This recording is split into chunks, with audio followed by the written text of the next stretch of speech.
Welcome to the Deep Dive. We aim to get you informed, quickly cutting through the noise. Glad to be diving in. Today we're plunging into, well, a really intricate set of ancient prophetic timelines.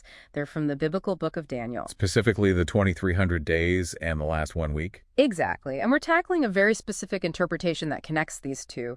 It's gained quite a bit of traction in some circles. Our goal today is really just to unpack this particular reading.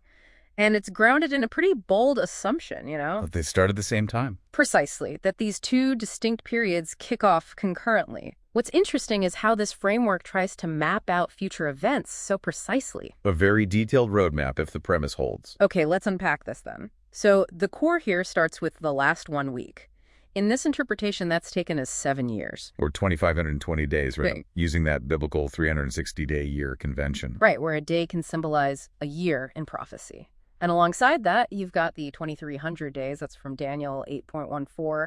And that one culminates in the cleansing of the sanctuary.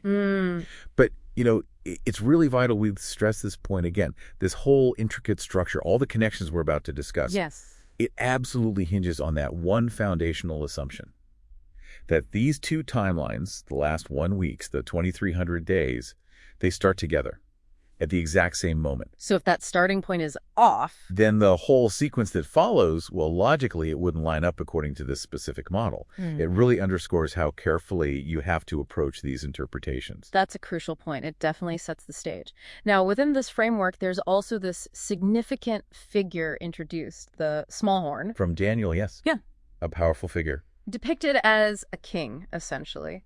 One who opposes divine authority, stops daily sacrifices, casts his truth aside. Yeah, generally working against God's established order. And the source material we're looking at, it identifies the small horn very specifically. It names it the Babylonian papacy, An interpretation linking a historical system to this prophetic figure. suggesting it operates through other powers, not just, on its own strength. But the real climax of that 2,300-day period, the sanctuary cleansing, is interpreted quite profoundly, isn't it? How so? Well, it's not seen as about a physical temple on earth. Not at all. Okay. If you connect it to the bigger picture presented here, it's pointing towards the actual sanctuary in heaven. So a spiritual cleansing. Exactly. A deeply spiritual event signifying the end of sin, full atonement, judgment, but also, crucially, removing any lingering doubt from the angels about God's ways. So completing their free will, in a sense. That's the idea, preventing future sin, aiming for a complete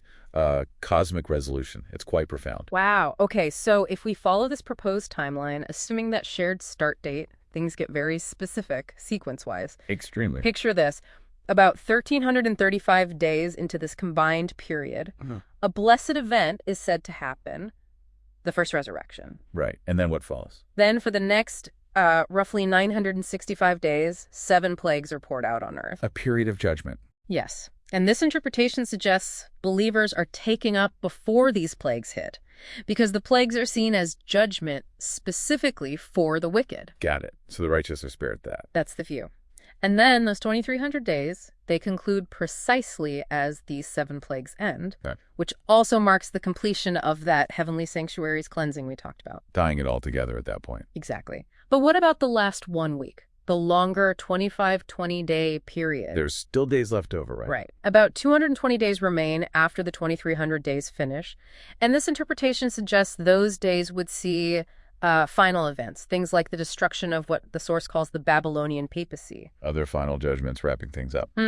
So if you look at the whole last 1 week, the 20 days it's broken down, you've got roughly 330 and 35 days of what some call the beast's reign. Then the 965 days of the 7 plagues. And finally, 220 days for those subsequent closing events. A very structured timeline. Incredibly intricate, yeah. A detailed view of future events, but again, all hanging on those initial assumptions about timing. It definitely paints a vivid picture, though, for those who accept this specific framework. A very specific, if speculative sequence. It certainly does. This really raises an important question for us living today. When you encounter such detailed interpretations of ancient prophecies, what does this understanding, this specific way of reading things, compel us to reflect on? Regarding, the nature of time itself, prophecy, and maybe our own discernment when we engage with claims that are this specific and, frankly, this profound.